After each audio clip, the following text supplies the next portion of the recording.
Hello everyone, welcome back to a new episode of Wanderstop. Last time we left off, we made it to a new, I don't know what they call it, timeline, world, version? We'll go version. Made it to a new version of this place. And, ooh, hi. You seem useful. I will, water you some more. You're a mix of yellow and green? Cool. I will now pot you. And, sure. You can go right here. Nice. Alright, and, there is a person. Yeah, you. You wanted a very specific thing that I need hue shrooms for. So, okay. Hue shrooms need to be obtained. So I guess we just run around the outside, until we find exactly what I need. Because I only have one, right? Yeah. I don't think I can, like, force mushrooms to grow either. I think I could give it to you without doing this, but you specifically asked for this, because you did say, I could take one. You have a choice, I think, over where we do the regular one or the one with both colors of ghost fruit. But I suppose it'll just take me a moment of wandering around until I hopefully find what I need. I can't put a potted plant in my pocket. Unfortunate. No more mushrooms, huh? Oh, there's one. Is there a pot for me just to toss this in? Yeah, there you go. Okay, one more hue shroom. I need another.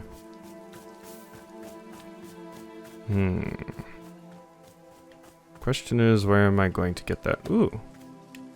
Huh. Free mess berries, huh? Well, that's convenient. Are these more over here? There's another one. Ah, this is just where the three I needed were this whole time. And then there's three more right over there. Okay, I was just looking in the wrong spots. Wonderful. Alright, so I need to surround this with three.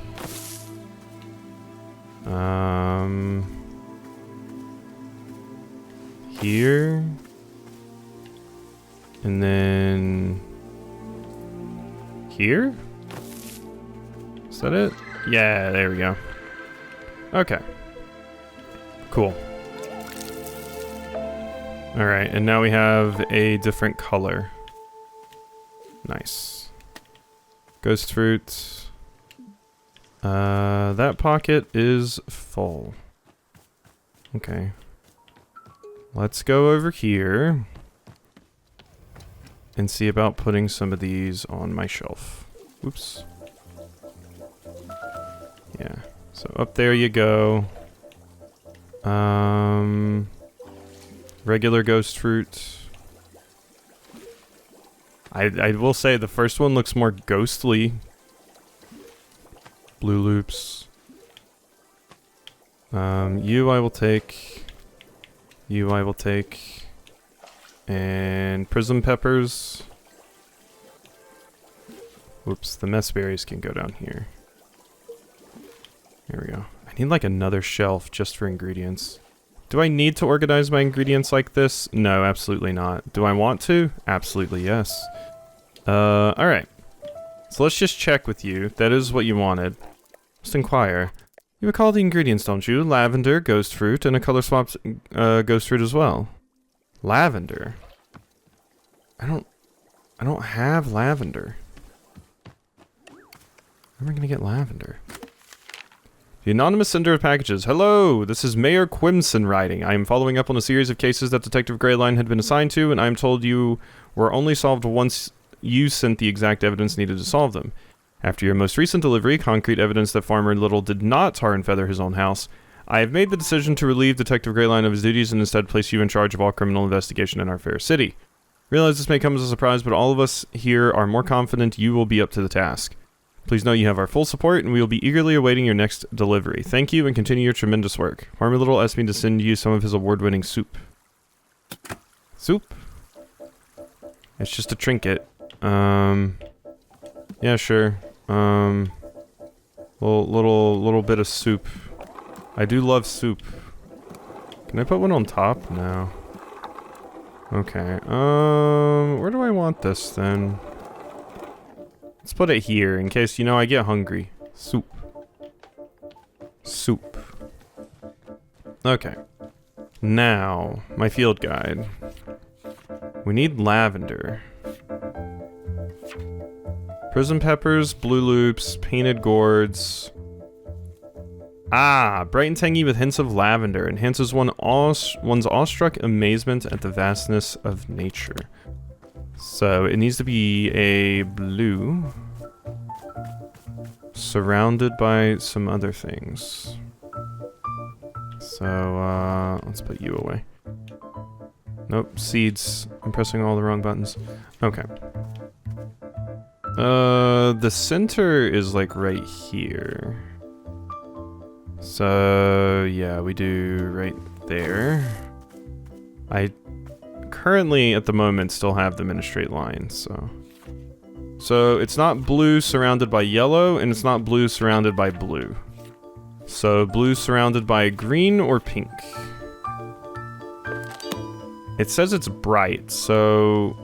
Well, I don't have pink. So, we're gonna do green. And hope that is the case. Yes, yes, yes. That looks right to me. Look at my nice little garden. I don't know why I put that away. Alright. So, these are my source of lavender. Good. I love how I can see that through there. I haven't gotten a good opportunity just to turn around and look through the window and see it. Alright. There we go. So, now I have everything I need for my tea. They didn't mention needing or wanting tea leaves, but I'm guessing we need to do tea leaves. We have made one before that just straight up didn't have a tea ball in it. That's the only reason I even mention it. So, Wayspur sprouts. I need you. And you. Good. Alright. This music's kind of hyping me up here. It's really hyping up this tea. I love it. Okay, so now we are down here. We need to smack you a bunch. Smack, smack, smack. We're getting there. I do wonder what other types of... I wonder if my, like, cloud friend is going to be coming back? Or if they're trapped in the other place. Don't know. So, my Wayspur sprout. Let's just make sure. Lavender. Alright. Ghost fruits. Ghost fruits. There we are. That looks quite nice. I'm gonna have to drink some of this too.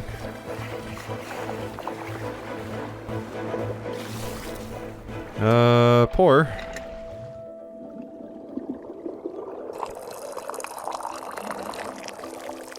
There we are.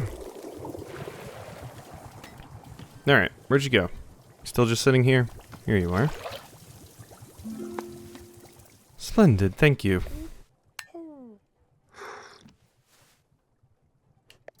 My dear, it is the perfect picture of quality tea preparation. Do you not see how the layering of the ghost fruit colors elevates the status of the tea? Details like this are invaluable. You have done a marvelous job. My deepest compliments. It is of course appropriate that I compensate you for your work, no? Therefore I offer you the most valuable payment of all, a piece of advice. Oh goody. Here's my advice that I can offer to you. Ahem. You should endeavor to slow down so that you notice the beauty of life. And there you have it. Wow, it's fantastic, very helpful. Yes, of course. Well, it's just simple facts of our world, quite rudimentary. Now then, I must sit with this tea for a moment to savor its taste. Excuse me. Okay, I'm gonna drink some of that tea myself. I guess I'll use my special cup that Boro's been giving me.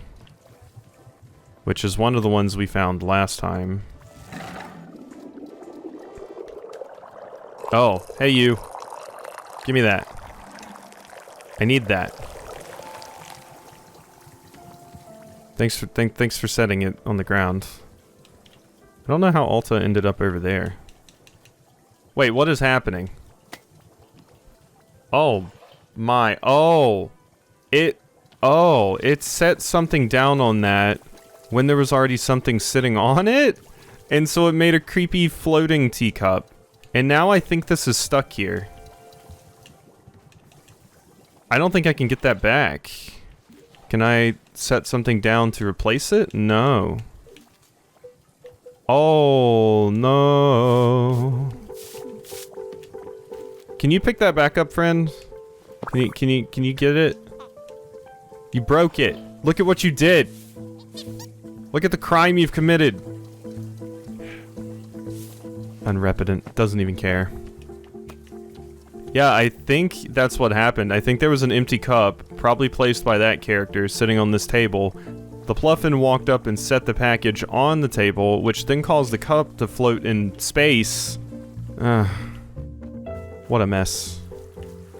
What an absolute mess. Oh! Hey, salary person. I'll get to you in a moment. I know you're gonna need some good tea. But I've got a drink. So is this gonna count for ghost fruit or the lavender one? My mom sent me to summer camp every year as a kid. And I kind of liked it. Felt nice. Being out there. Away from the world. God. So there was this one year where a kid at camp actually died. She got lost on a hike and they never found her. And it was a whole spectacle. That's horrifying. But one of the other kids told me that the camp counselors had murdered her. In hindsight, this other kid was clearly just making stuff up. But I took the story very seriously. It's almost like I was so ready to believe it. It just made sense to me. Like something I'd already known for so long. After that, I would size up the camp counselors. Staying closer to the ones I thought I could fight off. Further from the ones who I thought could outrun me.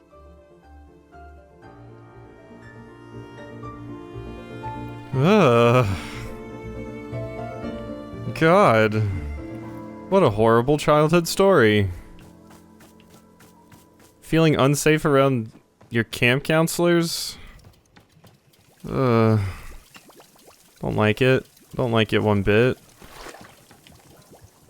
This is going to bother me so much now. This is going to bother me so much now. At least there's this cute pot here I can pick up. Oh hey, there's one right there too. Oh yeah, and my camera. Take my camera too. Oh, the pocket's full. It's because of all these damn teacups I have. So, let's set some right here. Here we go. Hey Boro, staring at the tool wall again? Okay. I wish that wasn't messed up. Maybe on like a reload it'll move the package or something. I don't know. I don't know.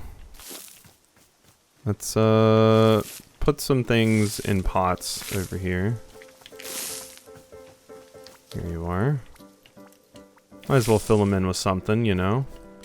I like these. These are so cute. We're gonna go put one of these in one of these hanging baskets over here. Oh, look at those. Those are nice. Whoop, don't run into that. Yeah, in here you go. Okay. A little bit of sprucing up. Where's our salary person? There they are. You out here? How you doing? Hello? Jerry? Perhaps you can help me. The meeting will be starting soon and I'm running behind schedule. Therefore, I must get to the boardroom. Where's the boardroom? This is a tea shop. There's no boardroom. Let me see. So the boardroom's not here. Correct. It's not. I see. Well then, thank you for the information. You, want tea? No, I do not drink tea, but I will take one coffee, thank you. I don't have coffee here. Only tea. I do not wish for tea. I will have a coffee. Do you not understand what I'm saying? We don't have coffee. Yes, you do not have coffee. However, coffee is what I would like. I mean, you can think whatever you want, I suppose. Yes, I will do so. Whenever you have coffee, I will take it. Okay, when I get coffee beans, I guess. There must be an ingredient that tastes like it? What is that? Palantir. I have no idea what that is. Okay. Give me that. Yeah, we still have all these mushrooms and everything. I wouldn't mind getting, the shrink shrooms. Because there is a, big plant I would like to shrink and put into a pot. So, when I find another shrink shroom, I'll try to grab that. Alright, is there something that tastes like... favorite ice cream is painted gourds. Tells you to use the word triangle in conversation. Fabricated names of popular songs. Tastes like apricots. Citrus milk and whatever you most frequently ate for breakfast as a child. Favorite flavor of ice cream. Thoughts of innocence. Consuming it reminds you of those who wronged you.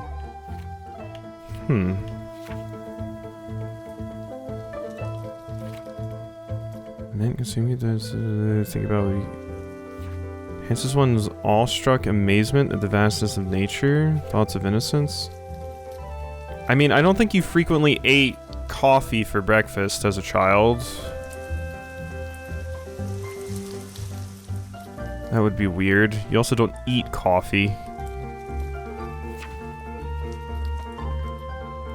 Fruit of regrets. Eating it makes a person more likely to confess their mistakes. You're back. Hi. Oh, you have glasses now. Hello. Hang on. Are you the guy I just talked to? You are mistaken, and you and I have not spoken. You must have spoken with Jerry. I am Larry. Perhaps you can help me. I'm needed at the boardroom for the presentation. I'm behind schedule. Can you direct me to the boardroom? You guys are both completely off course. You guys... You and Jerry. Assume you're going to the same boardroom. No, you are mistaken. Jerry and I work in different departments. Jerry is less consistent in delivering quarterly growth for his department than I am. Ugh. For that reason, I have been asked to deliver a presentation to the board. In order to prepare for my presentation, I require coffee. We do not have coffee, only tea.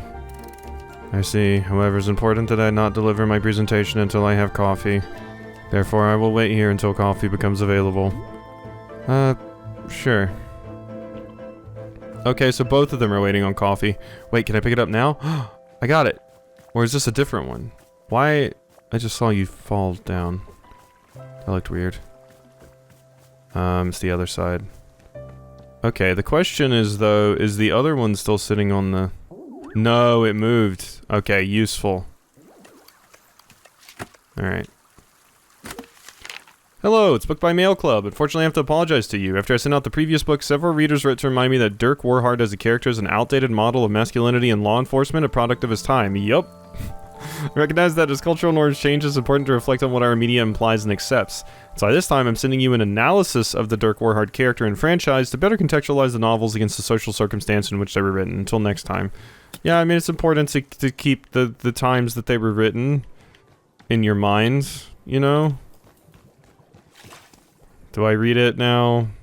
How many pages is it? Lydia Turnwell, Chasing Bullets, A History and Critical Theory of Dirk Warhard Novels. 10 pages. Alright, strap in. The enduring popularity of the Dirk Warhard novels presents an enigma for contemporary literary critics. How does one analyze and understand a body of work which is so superficial in its content, yet which has achieved such enduring audience adoration? While many are content to dismiss their popularity as the result of the simple-minded desire for easily consumable and mindless content, I believe that this perspective misses a crucial element of what makes the Dirk Warhard novels popular. After all, he's not the only vapid action hero in pulp literary fiction, so what makes his legacy so enduring? To understand this question is to understand the book's author, Jeremy Esterkoff, who wrote the books under pen name D.B. Steele.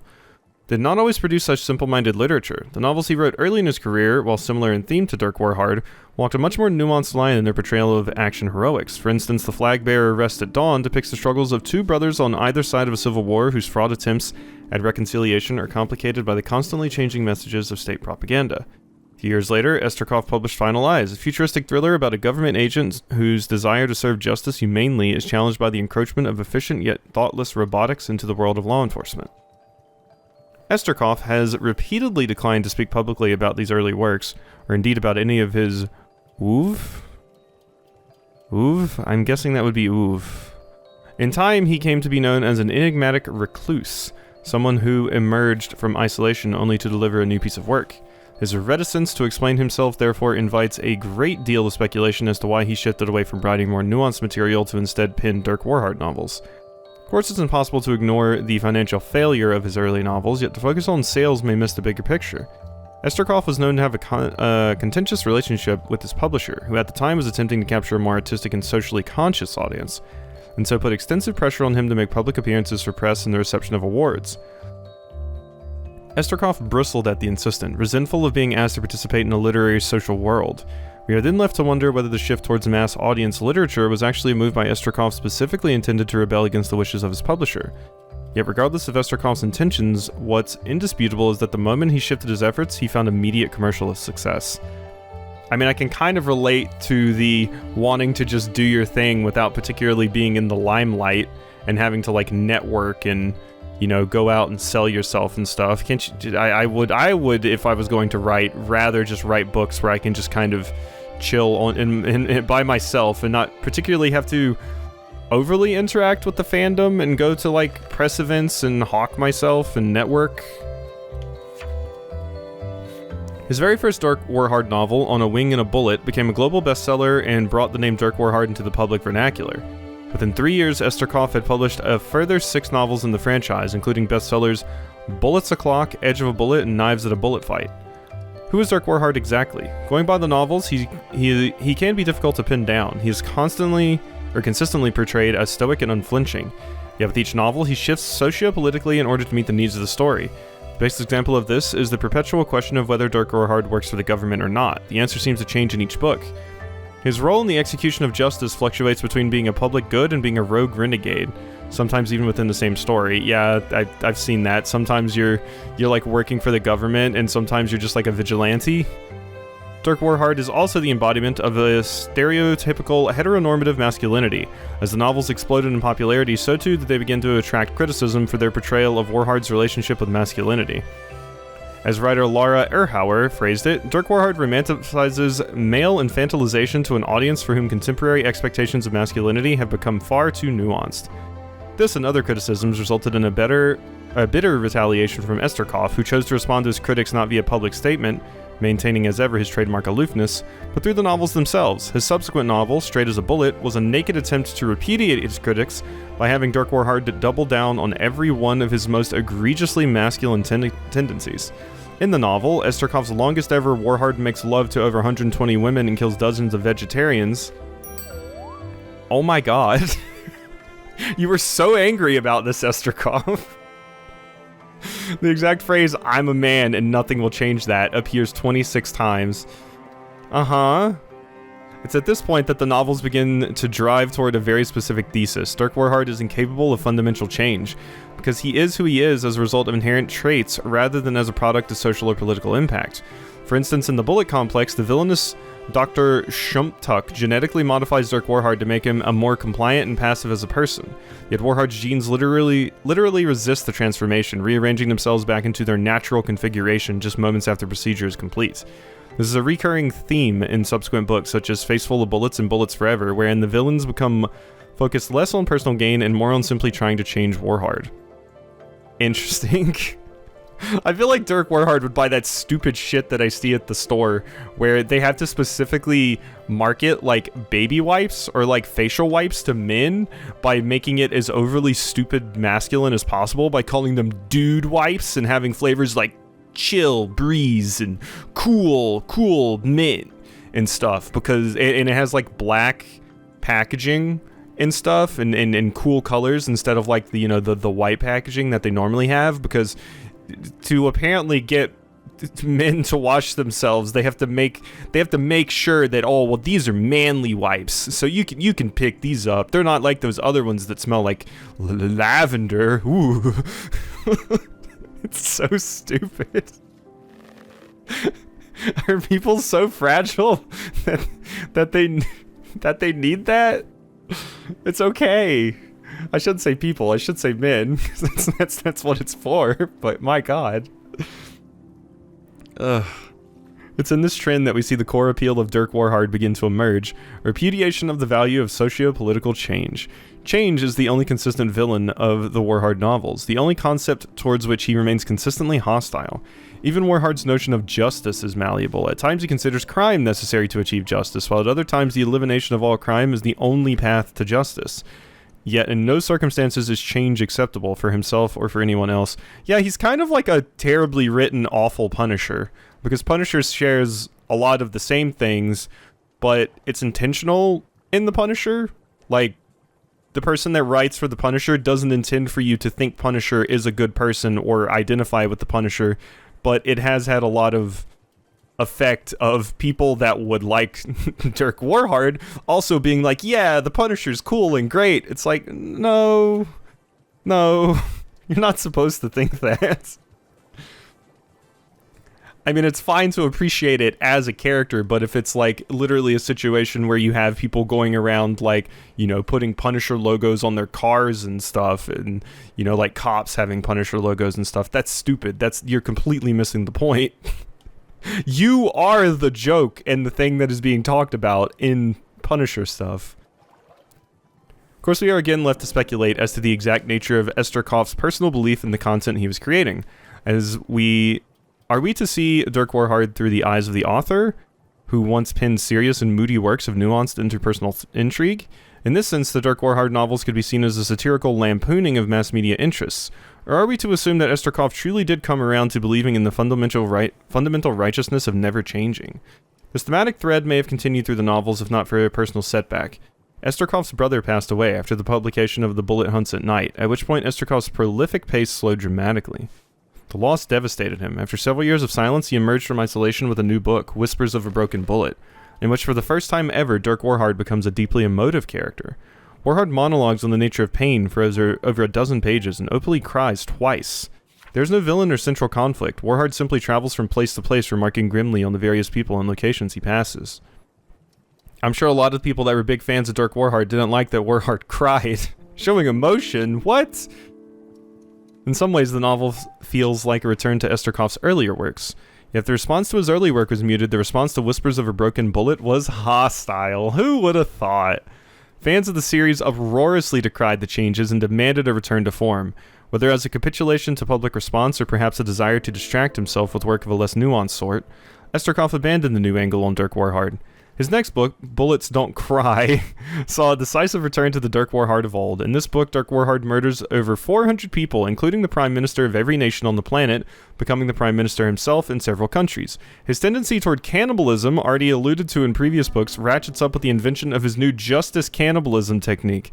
The book shows Dirk Warhard's most complete regression into the most thoughtlessly violent and virile version of himself, and was adored by fans upon release. Bullets Don't Cry ended up becoming the best-selling book in the entire franchise, as of this writing.